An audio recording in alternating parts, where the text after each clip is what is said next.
It's car con carne. Let's eat in the car. It's car con carne. And now here's the star of our show, James Van Alstyne.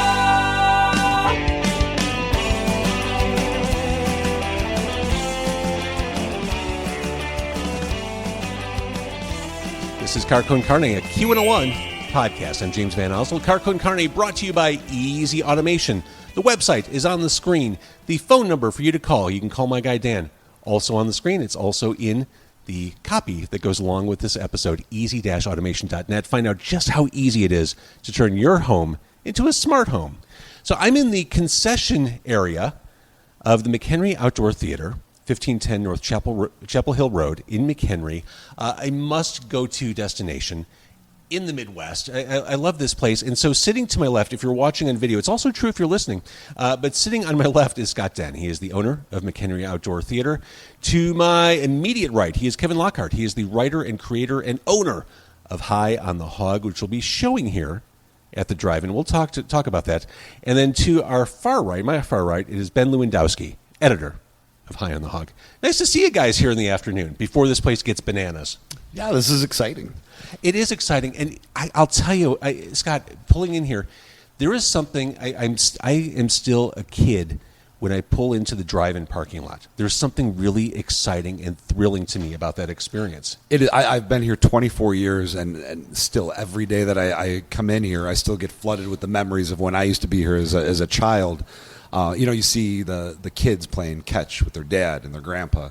And that's representing, 3 generations of memories being made, and that's the whole point of doing what we do here is to keep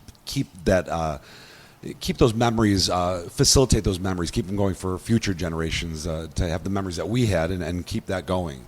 It is a quintessential American experience. Absolutely, yes. So, how long has this drive-in been here? I want to say forever, but I know there's a more accurate number. So this is our 77th season. And the cool thing about this place is it existed before the 77 years. But what it was is when you come in here, when we walked into the concession stand, it's subterranean. So it was literal underground gambling at one point in the middle of a cornfield. So it's got a rich, kind of interesting history. Oh, I love that. Yeah, very cool. You guys want to throw some dice when we're done? I'm game. Absolutely, I'm in. See, I just assumed that it was subterranean to prevent blocked views. Well, it worked out very well that way, yes. But it also worked out very well for the card players, too. Amazing. Okay, so 77th season. When did you come into play here? This is my 24th year, so I came in 2000. It was right around when Sixth Sense came out. Okay, and you said it. As a kid, this was part of the experience. Yes. How long had you been eyeing doing this? Was this something like you were born to do? My earliest memory is seeing Sleeping Beauty with my dad. It was re-released. I think I was maybe 6 or 7 years old, and I remember going home saying, "Daddy, for Christmas I want a movie theater. I want to run a movie theater. I want to own a movie theater. Can I get a movie theater?" He's like, "Yeah, we'll ask Santa." That didn't happen, but I knew that I always wanted to be involved somehow in the exhibition of films.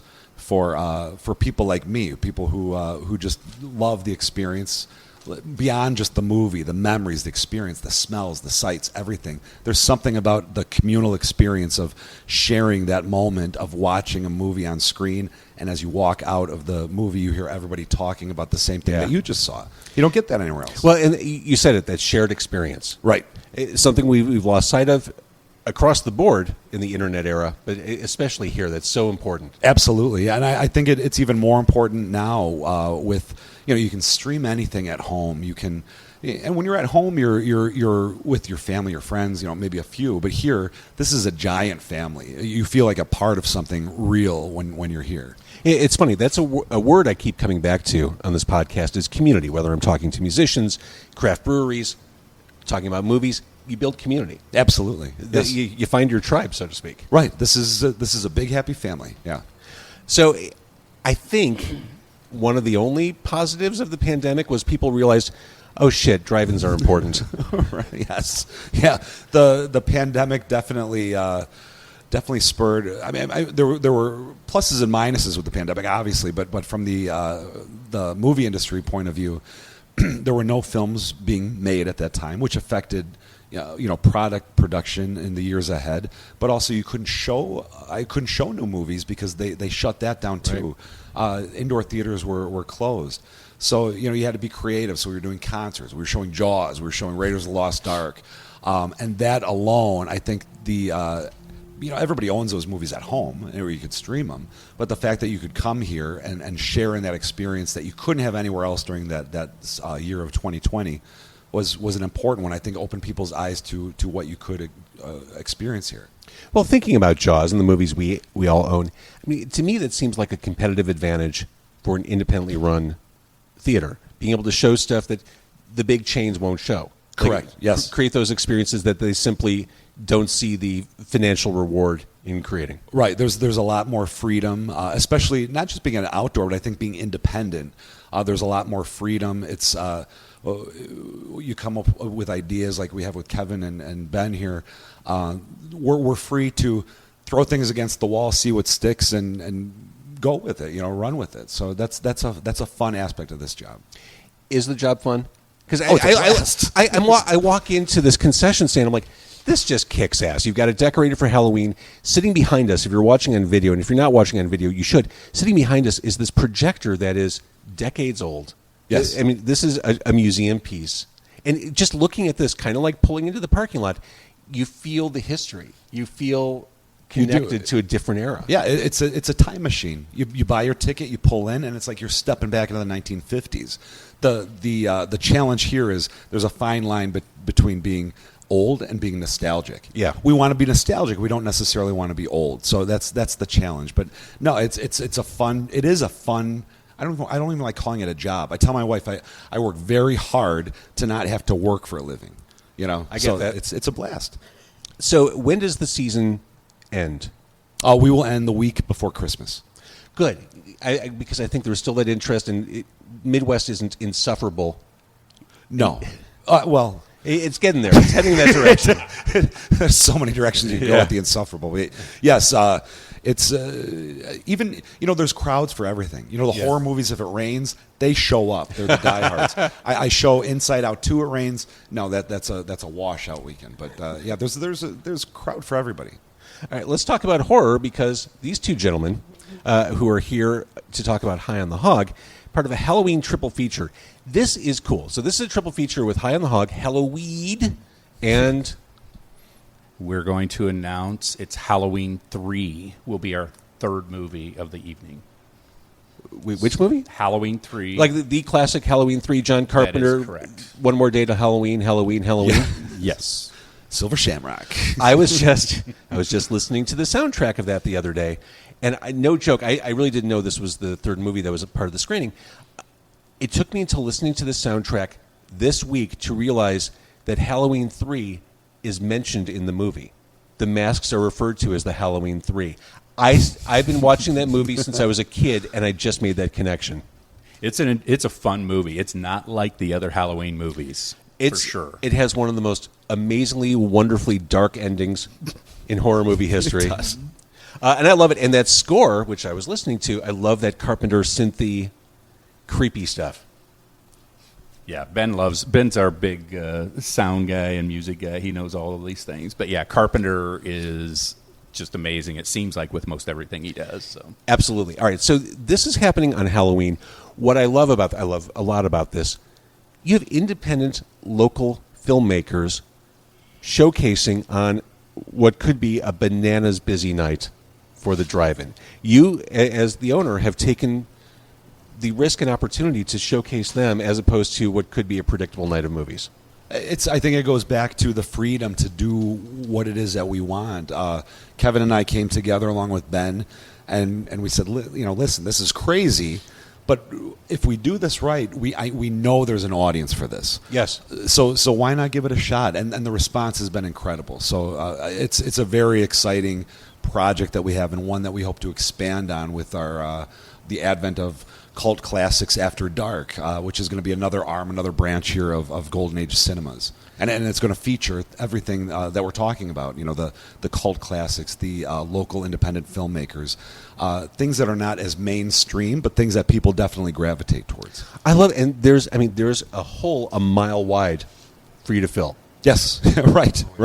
That's wonderful. And it's not just the cult classics. I mean, the part of the goal with doing this is to kind of find some of those independent films as well to supplement the other cult classics that, like, I grew up on. I mean, we talked about going to the drive-in. I mean, my first movie I remember going to was seeing What's New Pussycat. Oh, wow. Sitting in the back of my parents' station wagon.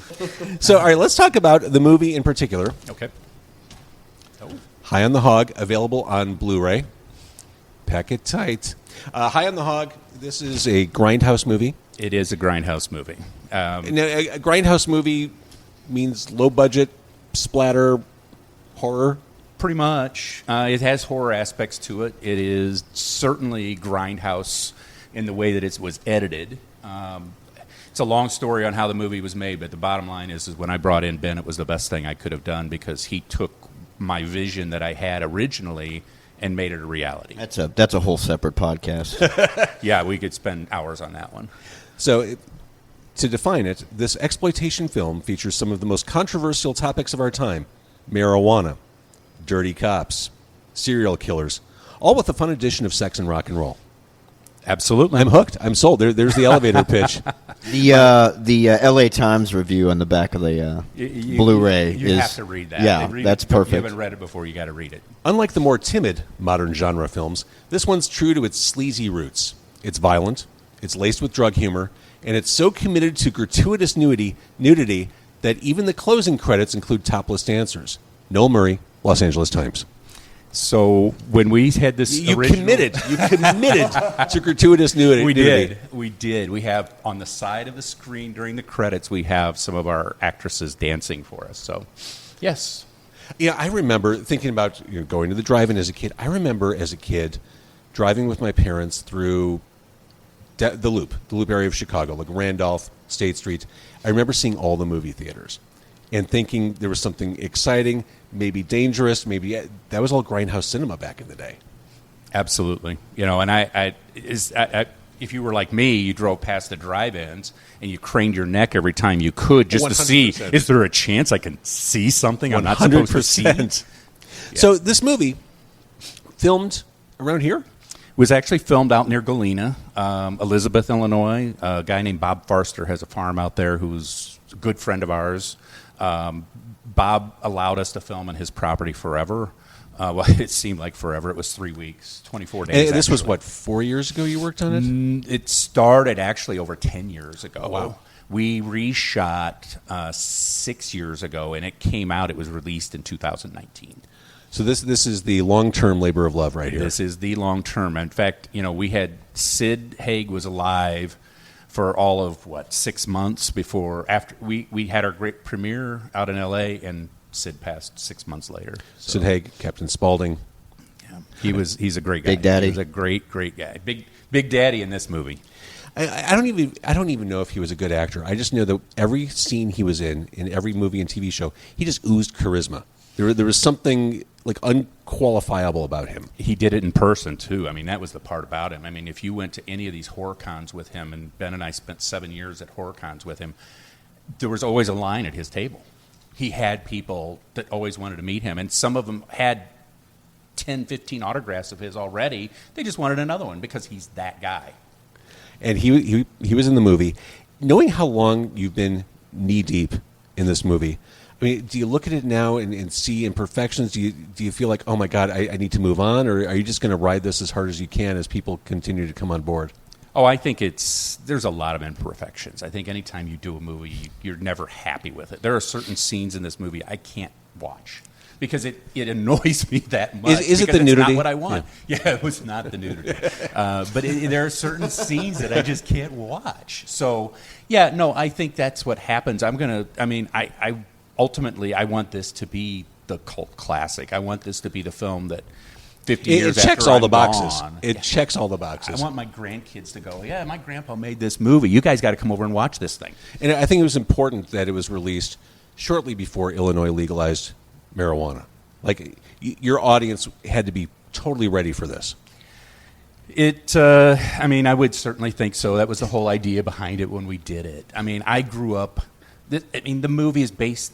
Every movie, everything you ever write and do in life creatively has got to have a bit of you in it. Sure. And I grew up on a pig farm. My grandpa had a pig farm. I grew up on the farm. Was this in Illinois or elsewhere? It was in Illinois, down near Springfield, a little town called Greenview. He wore bib overalls every day. Sid, who is Big Daddy in the movie, wears bib overalls throughout the movie.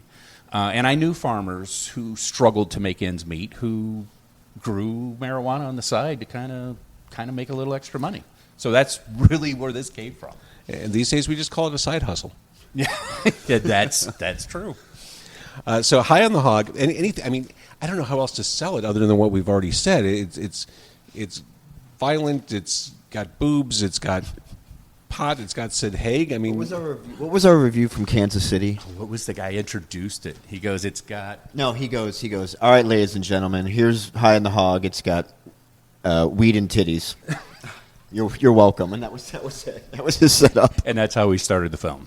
So. But I think what is also appealing for people who come out to see this on Halloween here at the drive-in in McHenry, I think it's exciting to see familiar locales. Like, people love to see themselves reflected in the entertainment they consume. Yeah, I mean, you can see Galena in these shots, especially all the big long shots that we have there. I mean, it's fun too. I mean, when I kind of go back a little bit, I mean, when I first moved up to McHenry, I mean, I drove past this big screen out here, and it's one of 16 or 17 left in the country, right? Something like that? Well, there's only 2 left with the actual like masonry towers. Yeah, two. Yeah, this is one of 2 that are. So this is a historical site in itself. But I drove past it, and I'm like, my whole dream when I made this was I want it to be shown at a drive-in, and Scott's made that happen for me. And so for me, it's a dream come true. The fact that we're going to have a movie called Halloweed. Also being shown that night. With Jim O'Hare, who's a former Carcon Carney guest. Really? We did virtual, but it counts. Very nice. Yeah. Very nice. Well, there will be some people out here. I don't know exactly who it is, but there will be people here from Halloweed as well. Exciting. And then the third movie being Halloween 3. I mean, everything just kind of This is so cult classic that the big mainstream Hollywood anchor is the most obscure and fringe of the entire Halloween franchise. True. That's why we chose it, though. I mean, we had this. I still love that movie. I still love it. How many times has anybody seen it in the theater, let alone on a big screen? Well, now we're all of a certain age. I remember as a kid seeing a lot of movies in the theater that I would never have taken my kids to in the present day. Right. Halloween 3 is one of them. That would be a good description of it, I think. The story I love to tell, I remember as a very small child being taken to the Golf Mill Theater by my father. This was 1979. Took me to see the new sci-fi movie Alien. I was a small child. That was the first time I ever voluntarily left the movie theater. Because pre-internet, you didn't know what was coming. There were no spoilers. Nope. And that scene was unprecedented, and I was out.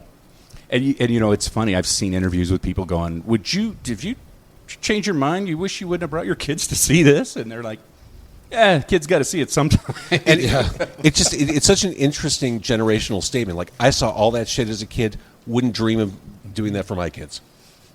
Scott sees a lot of that here. I saw a lot of it when I was a child too. I remember coming with my grandma and grandpa, like, "Oh, the new Indiana Jones and the Temple of Doom," and all of a sudden there's the heart scene with Mola Ram, and you're like, "Oh my god!" But you're right. The only thing that you had were TV commercials and the trailers, before certain movies. But that was how kind of bad the beauty could it of be? it. Yeah. Right, how bad could it be? And that's the other thing with High on the Hog. I would check out the trailer for it. Who edited the trailer? I cut the trailer. It's a beautifully done trailer. I mean, it really captures the essence of what the movie is. I would definitely check that out. Well, I mean, this night is a no-brainer for Halloween. Hang out with your friends, load up the car, load up a couple cars, head out here, support local cinema, support local theater, local drive-in, and see some kick-ass movies. I mean, It's going to be a lot of fun. I mean, you know what kind of crowd we're going to get. It's going to be a total party vibe. It's going to be a party vibe to it. I hope the snack bar is empty when we leave. Are we going to plug the other two shows? Oh, we can. Plug away. We're going to be actually what we did, and Scott mentioned the Cult Classics After Dark. So with our new subsidiary, or whatever you want to call it, I didn't say that well, of Golden Age Cinemas, we're going to actually the second night, so we expanded, we're bringing out Brett Wagner. Now, Brett was in the 2003 version of Texas Chainsaw. Okay. He did the first kill in Texas Chainsaw. And then he's in 2010 remake of The Crazies. He was in Which that as well. I didn't mind at all. No, I liked it. Yeah. I Cool think it was flick. a really good movie. So we're doing that, and Brett will be here that Friday That's night cool. to sign autographs and and bring. I think he said he's got sledgehammers and other things that he'll be autographing and That's selling. amazing. Wow. So we got that, and then Saturday night we're going back to what we talked about with indie films. So Ben worked on a film called Gothic Slayers. You were the editor, right? Yeah. Okay, so Gothic Slayers. Gothic Slayers is being shown Saturday night along with a film called Extraordinary. Now, I don't know if you've seen it, but Extraordinary was, I thought, a really fun movie.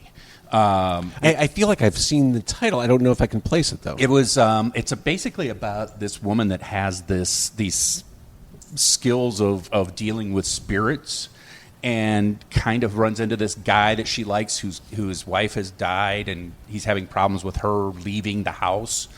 But it's just fun. It's funny. It was. I think it was made in Ireland. I mean, Okay. all the actors are Irish. So Will Forte is the star. So it was just it's a lot of fun. But Gothic Slayers is in kind of the same vein of kind of a funny horror. How did you describe it? It's like a Bill and Ted meets Caddyshack meets The Goonies meets a Harry Potter movie.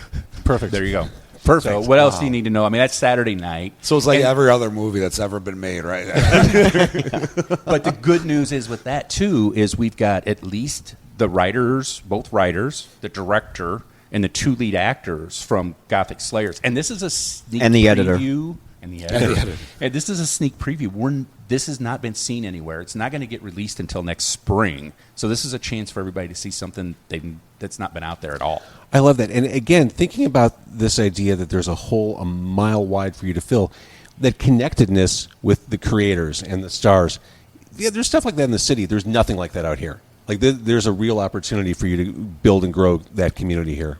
And I think we want to draw from everywhere. I mean, it's not just that concept. I know the city has a lot more to offer, but we also have something to offer that the city doesn't have, and that's this beautiful drive-in and this flashback, experience. And if you're young and you've never come to the drive-in, you got to come to the drive-in. You don't know what you're missing. I agree. I totally agree. This is Golden Age Cinemas here in McHenry. I love being here. Again, this movie, one of Tree, playing on Halloween night. Oh my gosh, High on the Hog. Also Halloweed and Halloween 3. Named, of course, after the Halloween 3, the Three Masks. Not because it was just a sequel or third in the franchise. Decades I've watched that movie. I'm just saying. Decades. Guys, thank you. I'll say it one more time. Coming here is kind of magical. Like I love just hanging out here. Yeah, thank you. I mean, we really appreciate you coming out and helping us and promoting this and so people can know about what this drive-in is about. I mean, Scott has done some amazing things here and has kept the dream alive for a lot of us. So I love it. thank you for that. Thank you. Thank you. Thank Thank you. you. Thanks, guys. Some days call for some oomph to amplify your everyday look. Like when you want the look of false lashes without the extra effort. Reach for Thrive Cosmetics Liquid Lash Volumizer Mascara. Or when you want all eyes on your smile, keep Empower Gloss Ultra Glossy Lip Serum in your bag. It's a burst of 24-hour hydration that smooths like a serum, shines like a gloss, and can be worn sheer or layered. You'll also look and feel your best with Thrive Cosmetics. Plus, every product is 100% vegan, cruelty-free, and made with clean, skin-loving ingredients that work with your skin, not against it. And for every product purchased, Thrive Cosmetics donates to help communities thrive. So every time you use your favorite Thrive Cosmetics product, you're helping communities you care about too. Amplify your everyday. Go to thrivecosmetics.com/shine26 for an exclusive offer of 20% off your first order. That's Thrive Cosmetics, CAUSEMETICS.com/shine26.